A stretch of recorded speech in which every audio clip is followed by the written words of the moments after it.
Boa noite a todos os alunos do curso de Administração do Colégio Tableau. Hoje nós vamos dar continuidade aí ao entendimento de balanço contábil. E, para tanto, vamos falar de alguns tipos de capitais que existem, né?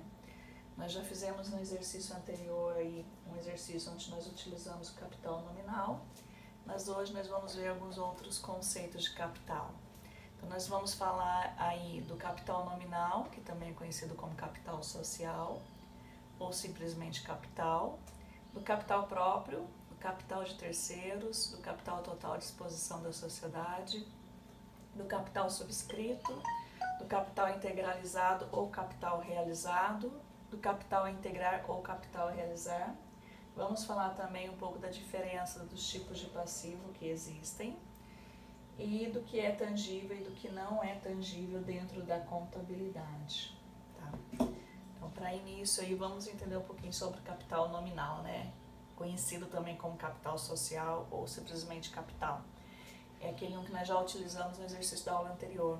Ele é aquele investimento inicial feito pelos sócios dentro da empresa, acrescido de aumento de capital também. Às vezes o sócio aumenta o capital, às vezes ele fez o investimento inicial, mas naquele momento ele só está aumentando o seu capital. Através de reserva de lucros da sociedade ou de novos aportes de capital pelos sócios. E diminuindo dos decréscimos de capital decorrentes de eventuais saídas de sócio da empresa. Então, se algum sócio sai da empresa, né, esse capital inicial ele acaba sendo reduzido a um outro valor com a saída de um sócio. Capital próprio, né? O capital próprio ele corresponde ao conceito de patrimônio líquido. É a diferença entre o total de ativos da sociedade e o total das obrigações para com terceiros. Só coincide com o capital nominal por ocasião da sociedade e quando todos os lucros e prejuízos são incorporados ou compensados com capital. Isso é um fato muito raro. Então, o capital próprio é realmente o patrimônio líquido ali da empresa. Tá? E o capital de terceiros é aquele correspondente ao passivo exigível, ao total das obrigações da sociedade com os terceiros. O capital de terceiros é aquele capital que ainda está em poder da empresa, mas como é uma obrigação para com terceiros, esse dinheiro em algum momento vai sair da empresa, ele vai sair para estar pagando alguma duplicata, para estar pagando alguma conta, algum terceiro, algum fornecedor. Então, veja que quando a gente fala de capital próprio, nós estamos falando de patrimônio líquido que a empresa tem, né? E capital de terceiros é aquele capital que ainda está em poder da empresa, mas que não é dela. Que ela tem em algum momento, ela vai ter que estar pagando, né? Esse valor, essa obrigação que ela tem para com terceiros. E vamos falar um pouquinho também de capital total à disposição da sociedade, né? O capital total à disposição da sociedade, ele é o total do passivo. O total do passivo de terceiros e também dos sócios. Então, vejam que a empresa ela tem alguns recursos que ela considera como capital, tá? Mas que é a somatória dos dois capitais que nós vimos anteriormente. O capital total à disposição da sociedade é o capital de terceiro mais o capital próprio, é a somatória dos dois. Dentro do capital de terceiros, a gente tem todas as obrigações que estão dentro do passivo, que em algum momento vai ter que ser pago, e dentro do capital próprio, tem-se aí todo o patrimônio líquido da empresa. Então, a somatória desses dois capitais, que é o capital de terceiros e o capital próprio, a gente tem um capital total à disposição da sociedade. Nós temos também um capital subscrito. É aquele montante que o sócio promete entregar à sociedade, à empresa, em troca da propriedade das ações ou cotas da mesma. Então, temos até aqui um exemplo. Se 3 pessoas resolvem abrir uma sociedade por cotas de responsabilidade limitada e elas concordam em entregar cada um 1 milhão a título de subscrição das cotas da sociedade, então o capital subscrito corresponde a 3 milhões. Então, é aquele valor, né, pretendido pelos sócios né, de entrega para a sociedade em si, para a empresa. É o valor prometido, mas não é o valor real. Então, muitas vezes, eles em acordo, eles resolvem disponibilizar um determinado valor, né, que seria o capital subscrito, mas às vezes na prática não é o que acontece. Então, quando isso ocorre, a gente tem dentro do balanço contábil essa divisão. Qual era o capital subscrito e qual realmente foi o capital integralizado. Tá? Então, o capital integralizado ou capital realizado, aí sim é aquele valor efetivamente que os sócios entregaram para o empreendimento, para a sociedade em dinheiro. Então, imagine como no exemplo anterior, eram 3 sócios, cada um pretendia entregar R$1 milhão. Vamos imaginar, vamos supor que efetivamente cada um entregou à sociedade o valor de 700 mil. Então, o capital integralizado corresponde aí ao valor de 2,1 milhão de reais. Diferente dos 3 milhões que eles se propuseram a entregar para a sociedade. Mas na prática, de fato, só entregaram 2,1 milhão de reais. Então, esse é o capital integralizado, ou também ele é conhecido como capital realizado. Então, visto que se pretendia entregar 3 milhões de reais, que era o capital subscrito, a entrega foi somente 2,1 milhão de reais, que é o capital integralizado, fica aí uma diferença de 900 mil reais, que é conhecido dentro da contabilidade como capital a integralizar ou capital a realizar. É justamente a diferença entre o capital subscrito, que era a promessa de entrega, e o capital integralizado, que é a entrega efetiva realmente que ocorreu. Então, essa diferença aí do que havia sido prometido pelos sócios e o que realmente foi entregue é conhecido como capital a integralizar. Tá? E como que fica isso dentro do balanço contábil, né? Que a gente tem um exemplo aqui dentro do passivo, onde é possível observar, ó, capital subscrito, 3 milhões de reais, né, no exemplo que nós vimos, capital a integralizar 900 mil e capital integralizado realmente 2,100 milhões de reais. Tá? Então a gente consegue descrever desse formato aí dentro do balanço contábil. Então, quando ocorre realmente dos sócios se comprometerem a entregar um determinado valor de capital e isso não ocorrer, aí você tem que fazer, né, essa estratificação de capital dentro do balanço contábil, ou seja, escrever separadamente qual era o capital subscrito, qual foi o capital a integralizar e qual foi o capital integralizado. Aí você tem que escrever isso de forma separada, tá? Então, aqui nós temos até um exemplo, que é o exemplo que nós estávamos citando, que demonstra isso, né?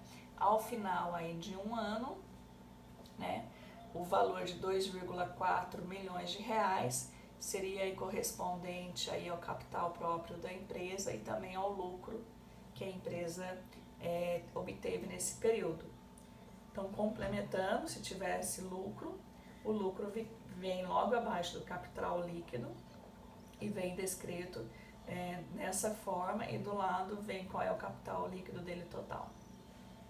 Então, esse seria um exemplo aí de apuração de lucro e de capital.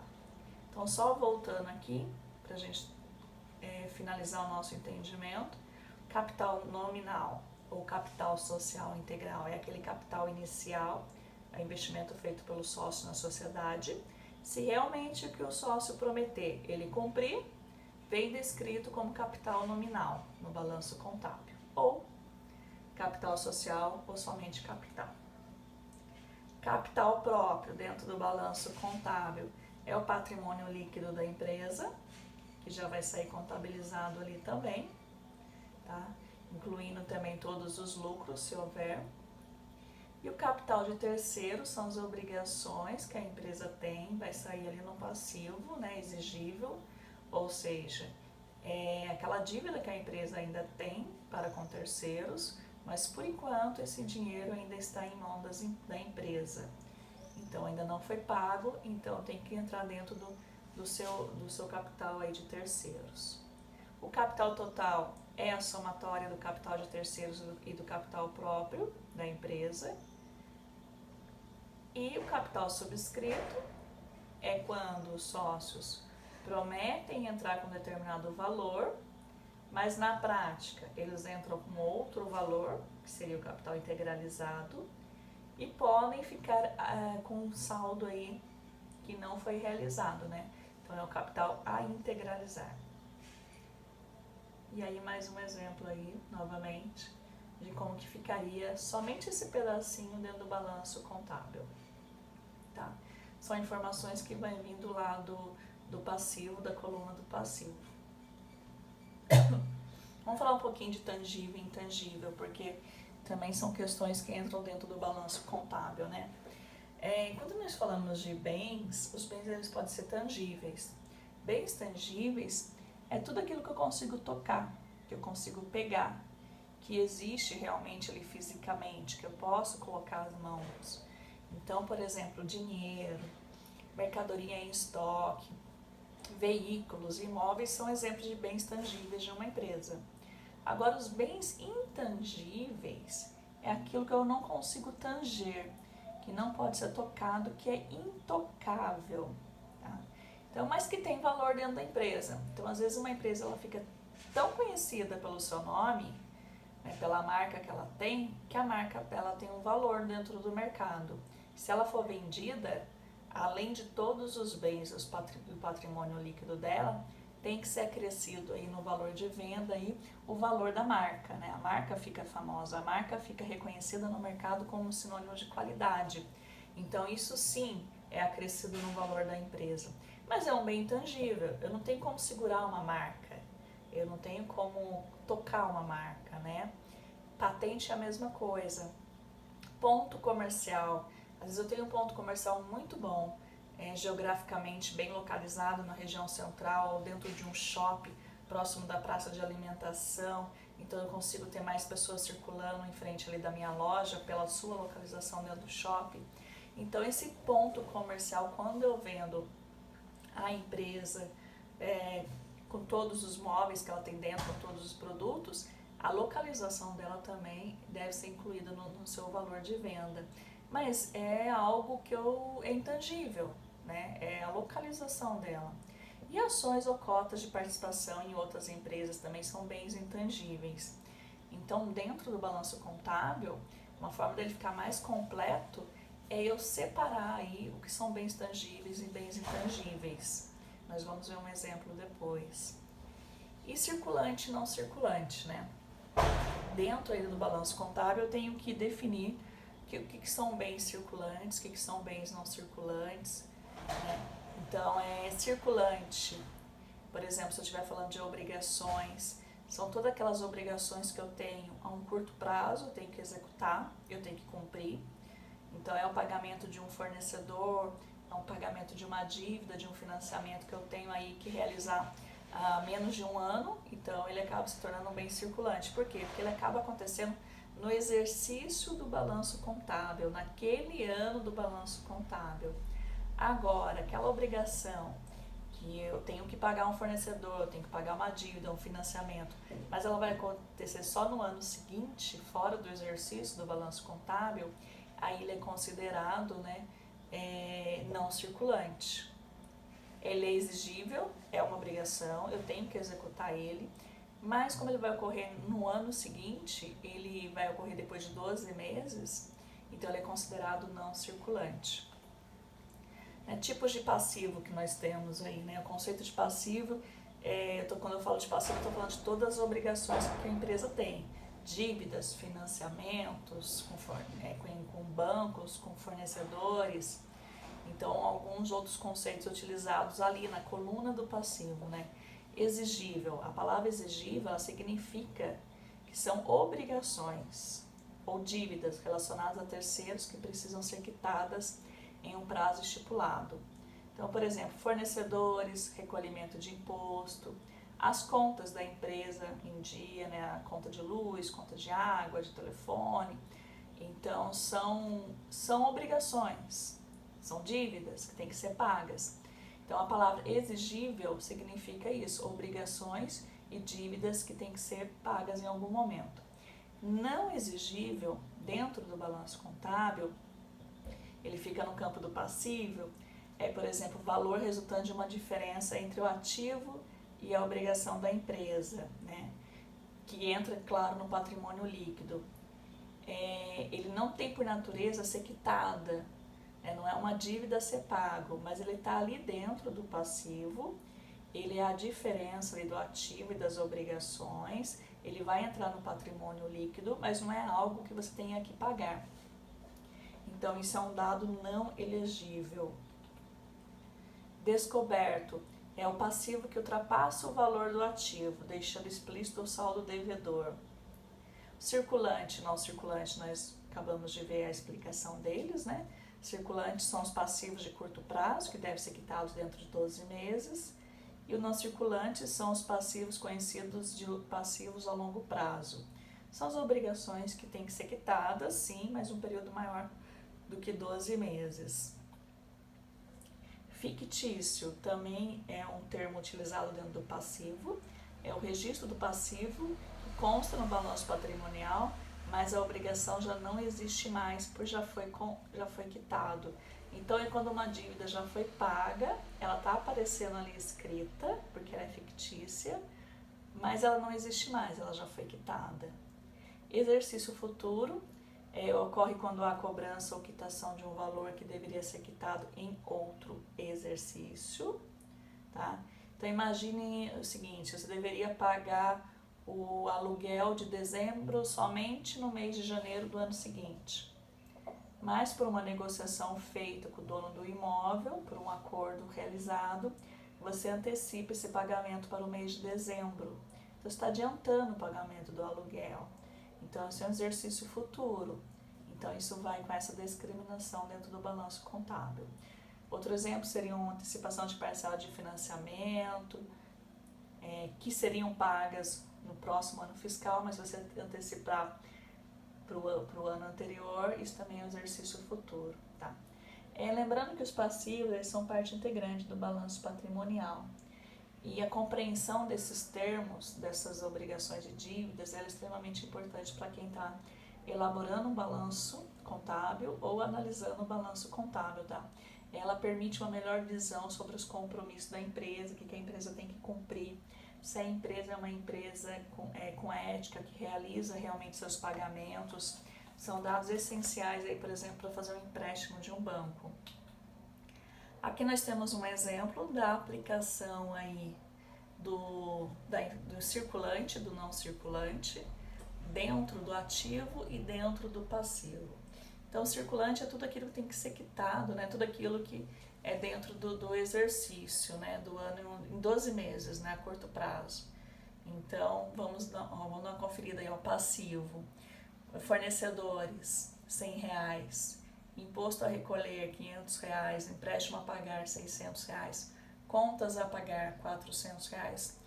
Esses 4 itens aqui são obrigações do passivo que tem que ocorrer no ano em exercício, no ano do balanço contábil. Já o financiamento de R$5.000, ele é sim um passivo, porque ele é uma obrigação, mas ele não vai ocorrer dentro de 12 meses, ele vai ocorrer depois de 12 meses. Por isso que ele fica dentro da classificação aí de não circulante. A mesma coisa vale para o ativo, né? O dinheiro que eu tenho disponível hoje no caixa, hoje no banco, a duplicata que eu tenho a receber hoje, o estoque que eu tenho hoje na fábrica, que contabiliza aí R$7.000, são itens relacionados a curto prazo, dentro de 12 meses, então ele entra no circulante. Agora, investimento, o imobilizado e o intangível são questões que vão ser tratadas aí num prazo maior de 12 meses. Então, ele é, sim, um ativo, porque ele é bens e direitos, mas não necessariamente ele é desse ano vigente, ele é de um prazo maior do que 12 meses. Novamente, aqui eu chamo a atenção de vocês para comparar o total do ativo e o total do passivo. Vejam que os valores são iguais, 13.300 de ativo, 13.300 de passivo. Como nós falamos, a gente está fazendo um balanço. Então, se der algo errado nessa somatória, já significa que tem um erro dentro do balanço. Então, tendo isso como exemplo, vamos fazer um exercício, tá? Esse exercício que nós faremos hoje na aula à noite online, faremos juntos. A ideia aqui já é separar também dentro do ativo o que é circulante e não circulante, e dentro do passivo também fazer a separação do que é circulante e não circulante, tá bom? Como no exemplo anterior que nós vimos aí, bem parecido com o exemplo anterior. Então, por hoje é só. À noite, no horário de aula, eu vou estar disponível para vocês no grupo de WhatsApp, na quarta-feira, no dia 1º de abril. E também vou estar entrando aí no aplicativo, aí no Zoom, para a gente poder tirar dúvidas aí juntos, tá compartilhando dúvidas e tá trocando informações, tá bom?